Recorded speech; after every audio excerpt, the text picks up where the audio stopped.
thing unguarded. It's safe. Still safe. Hi everybody, John's Reviews here, and today marks the start of my reviews. Today is a very special review because we're going to be taking a look at one of my favorite games of my entire childhood. That's right, today we're going to be taking a look at Crash Bandicoot.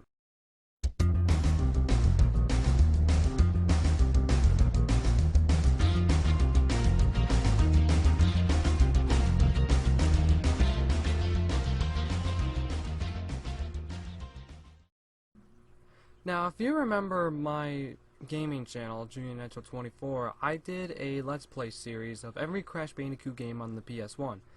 Well, after those Let's Plays, I just decided, hey, why not review them? So let's start with the first game, shall we?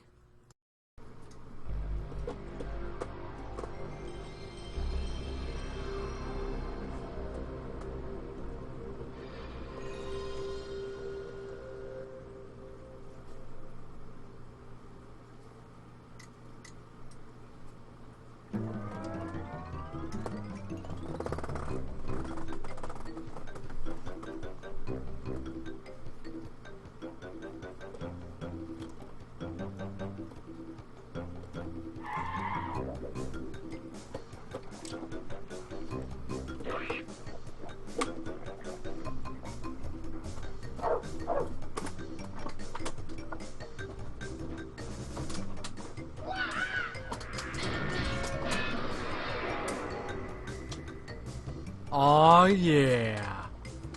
Let's start with the story. So the story is, Dr. Nitrous Brio and Dr. Neo Cortex are working on a project known as Bandicoot 1.0. The project is to lead Cortex's Cortex Commandos to world domination. Cortex insists that they test out the Bandicoot on the newly installed Vortex, but Brio informs Cortex that the Vortex is not ready and the results would be completely random and nothing they experimented with. Unfortunately, it was a reject, the Bandicoot, and he managed to escape, but his girlfriend Tawna did not. So it's up to us, as Crash Bandicoot, to rescue Tawna. Let's start with Insanity Beach. After Crash wakes up from his fall, we can start the adventure. Let me explain the controls for a moment. You press the square or the circle buttons to spin. You can use the directional buttons to move, and the X button to jump. You can also use the triangle button to display your inventory. Unfortunately, this game was only released in 1996, so at the time, the control sticks were not supported. These enemies can actually be spun into with square and circle. Some enemies require you to jump on them or completely ignore them. The person next to Crash is actually the witch doctor known as Aku Aku, and he functions the same as rings in Sonic or mushrooms in Mario.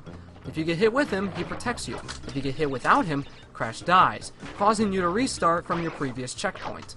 If you manage to get up to 3 Aku Aku masks, you get invincibility. Invincibility is pretty much straightforward. You're invincible for a short amount of time. You can crush anything in your way. Crates, obstacles, even enemies that you couldn't otherwise kill. But you gotta be careful because you only have a certain amount of time, so use this wisely. Of course, there is backtracking in this game. Unfortunately though, it's not executed properly. Especially in this game. Some of the backtracking is okay, and in fact it's barely noticeable, but the rest of it is just so goddamn annoying. Some of it isn't even, oh my gosh, I can't do this. Some of this isn't even necessary. But let's just move on. Jungle Rollers. Woohoo! Another invincibility, nice. I'll let this one go.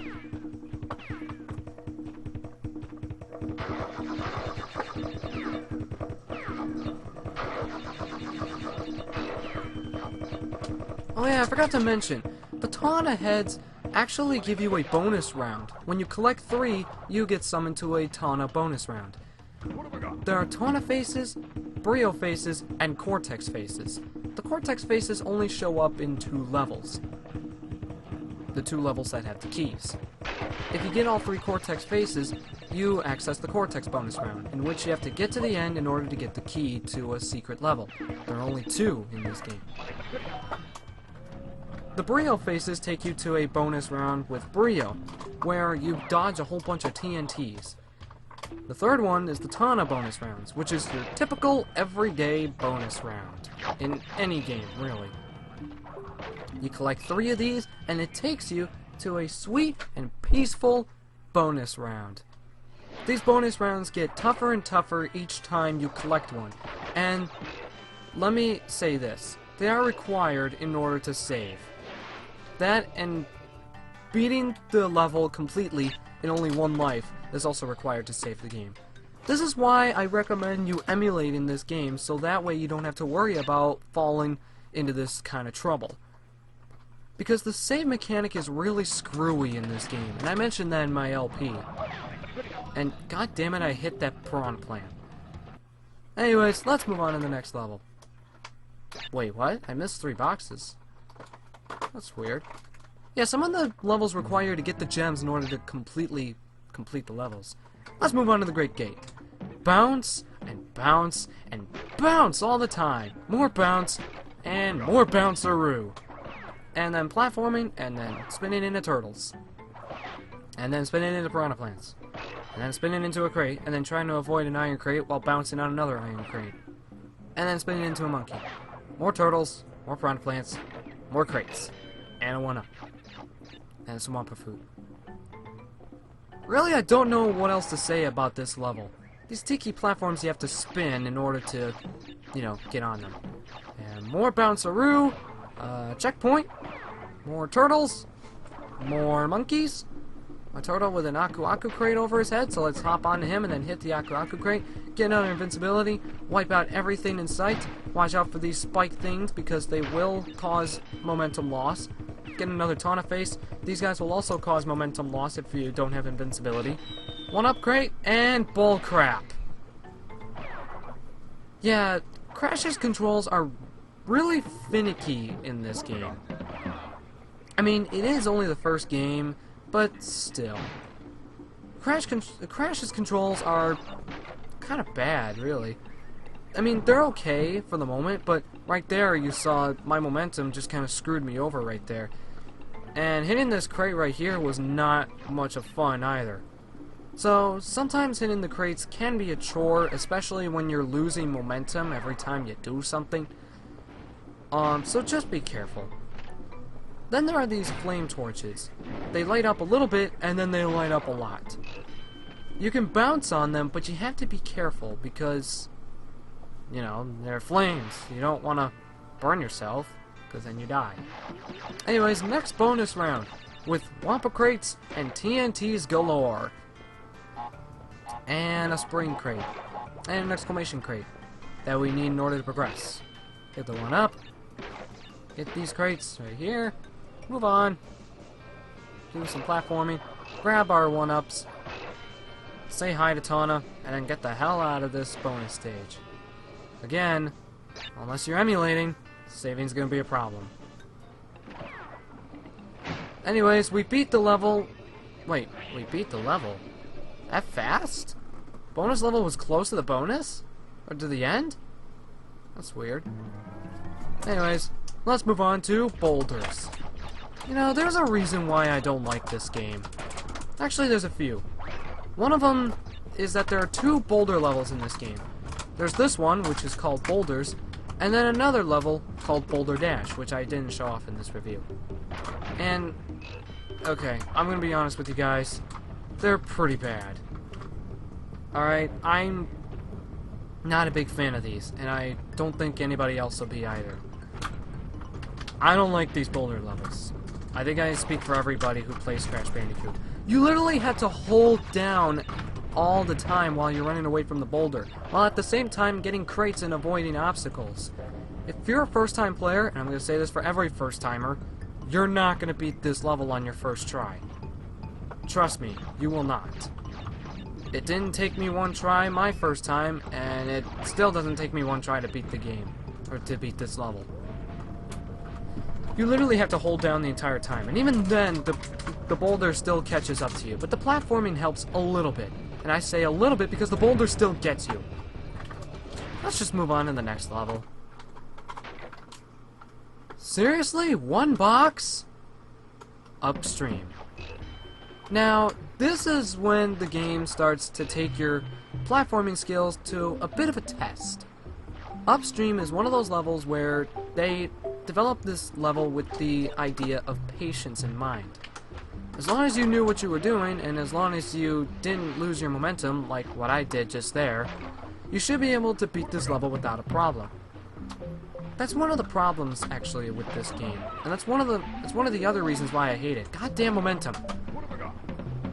One of the other reasons why I hate this game is the patience. Sometimes people can be very patient with the game.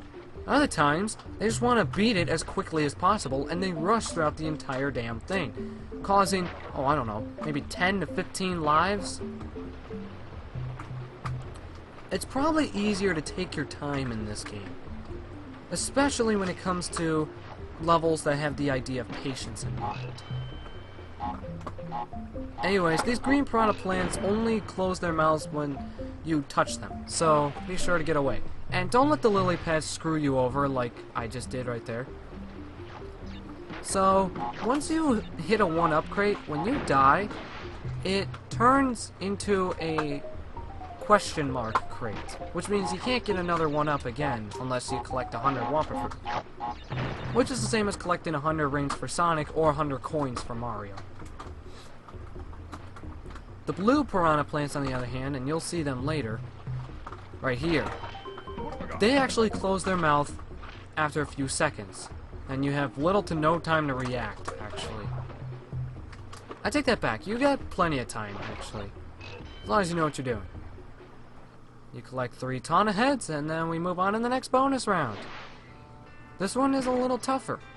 You gotta bounce on that crate, bounce on that crate, bounce on that crate, bounce on that crate, bounce on these crates, bounce on that crate, or spin into them for that matter, bounce into that, bounce on that one, bounce on that, bounce on that one, bounce on that one, bounce on that one, bounce on that one, bounce on that one, bounce on that one, bounce on that one, and bounce on that one. Get our 2 1-ups, say hi to Tawna, and let's go. Again, if you're not emulating, it could be a problem. The gems actually play a role as in, well, secrets. And by the way, guys, I apologize for the slight pauses in the video. That's because I was save stating, because I emulated. Because that's really the only way to beat this game regularly, is to emulate. But anyways, these secret paths can be either finding more crates, like this cluster right here that I just found while playing this game. And it can also turn into an alternate path to help you finish the level faster than you normally would. But let's move on to the next topic, the bosses. The bosses in this game are Papu Papu, Ripperoo, Koalacon, Pinstripe Potaroo, Dr. Nitrous Brio, and Dr. Neo Cortex as the final boss. And let me just say that these bosses are kinda easy. Let me explain why. In Papu Papu's boss, you are required to hit his head while he's trying to hit you with this tiki stick. At the same time, you have Ripperoo's boss, which requires you to bounce on big TNT crates and just hope that it explodes in Ripperoo's face. Do that 3 times and the boss is over. Then you go to Koalacon and you have to hit him 4 times with boulders. You have to spin them into his face. That can be fun. Then there's Pinstripe, where you avoid his Tommy gun, and then while he's reloading, you go in for the kill. And then there's Nitrous Brio.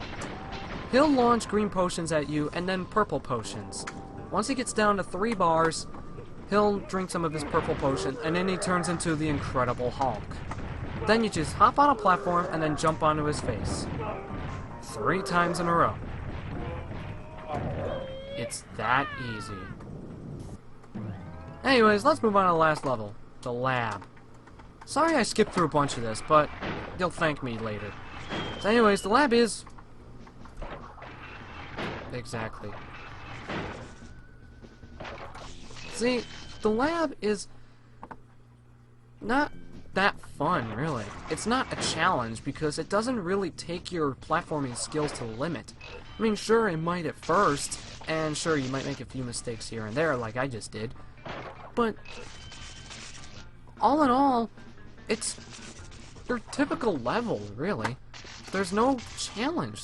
There's no, like, hey, you're about to reach the final boss. We're gonna give you a 40-minute long level that'll require you to do so much crap. Like Eggman Land. You know what I mean? Nobody? Is this level over? Alright, finally. Thank God. Hey, we got another gem. Let's save and move on to the Great Hall. This is it, folks. The final... Well, that was easy. And a little queer. Anyways, on to the final boss. Dr. Neo Cortex. What you are required to do is avoid his purple orb thingies and then hit the green orb thingy back at him. The first time, well, after the first time I should say, he'll start summoning blue orbs, which will come after you in a row. Avoid those and then get 2 green orbs to blast Cortex again. Then he launches purple ones and then he launches blue ones again. And then he'll launch another green one. After you get that first green one, the blue orbs then start going up and down. And just like that, it screwed me over. And it will probably screw you over too. Get 3 green orbs and blast him.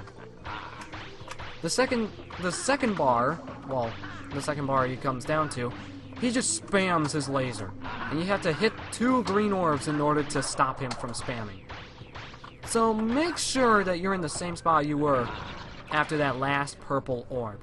And then the last bar, he just tries to shoot you with 1 green orb. What a dumbass. He falls off, and then I just jump off the blimp for some reason. After that, the game is over. Crash and Tana finally reunite, and they leave in the blimp. Or do they? As it turns out, there's another ending to the game if you complete the game completely, 100%. So let's hop over to the other side of the emulator and I'll show you the super password for 100%. Alright you guys, so the super password is triangle, triangle, triangle, triangle, x, square, triangle, triangle, triangle, triangle, square, x, triangle, circle, triangle, triangle, triangle, circle, square, triangle, x, x, x, and x. Once you input that password, you get 100% completion, which allows you to access any level, any boss, any secret, pretty much anything in the game. It's that generous. The 2 secret levels of this game are called Whole Hog and Fumbling in the Dark. The bonus level you're seeing right now is Fumbling in the Dark. Another fail. How pleasant. Now, with the 100% ending, we can finally see what's on the other end of this Great Hall. And we can finally see why it is called the Great Hall. Basically, you jump on the clear gems that you actually collected throughout the game. I think this includes the rest of the gems also, the colored ones. But then again, I'm not entirely sure, since the only 100% completion I did was inputting the password. Anyways, behind the red curtain we see Tana and Crash escaping on one of the birds that we killed in one of the levels that I forgot to show off. And they fly away. And they completely forget about Cortex Castle and Cortex.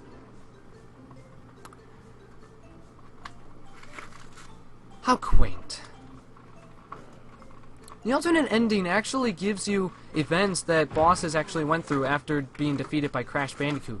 And let me just politely state that some of these... No, I take that back. All of these are pretty bizarre. Like, Papu Papu's selling the ruins of Cortex Castle to a vendor, and Ripperoo writing a book that received millions. That's a little bizarre in my opinion. Qualicon moved to Hollywood and landed a motion picture deal of universal proportions. Currently, he is working with a speech therapist to improve his diction. Yeah, you guys, that's kind of bizarre also. I'm not gonna lie, I can't really see Con doing that. Pinstripe moved to Chicago, where he now owns and operates a citywide sanitation company. He is saving money for his upcoming gubernatorial campaign. What? I can't hear you over the sound of my Tommy gun! After the disappearance of his mentor, Dr. Nitrous Brio rediscovered his first love, Tending Bar. I'm not gonna lie, you guys, I have no idea what the hell that means. I really don't. The world has heard nothing more of Cortex since Crash foiled his plans. Jesus, you're big! But evil geniuses are harder, God, to squash than cockroaches. Ain't that the goddamn truth? Alright, roll the credits!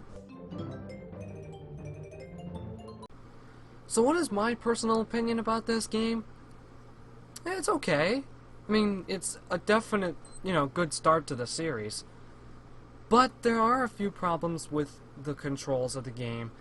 And the graphics, as far as the PS1 ages, especially in 1996, it's okay.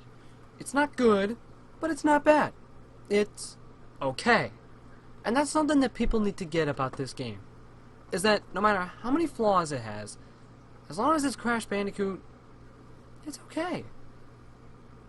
Every game has at least one or two flaws, if not more. Oh, look at Sonic 06. I mean, really. I'm gonna get a lot of mail about reviewing Sonic 06. It's gonna be super sad. But anyways, guys, if I were to rate this game out of 10, I would give it about a 7. And I say a 7 because there are a few things in this game that could have been fixed. And frankly, there are some other things that probably will never get fixed. Who knows? Anyways, guys, the sequel, otherwise known as Crash Bandicoot's predecessor, released the very next year, 1997, is going to be a big one. After the release of Crash Bandicoot 1, rumors spread all over the world about another game. And Naughty Dog said yes. Did they deliver? Or did they not deliver? Find out next time when I review Crash Bandicoot 2.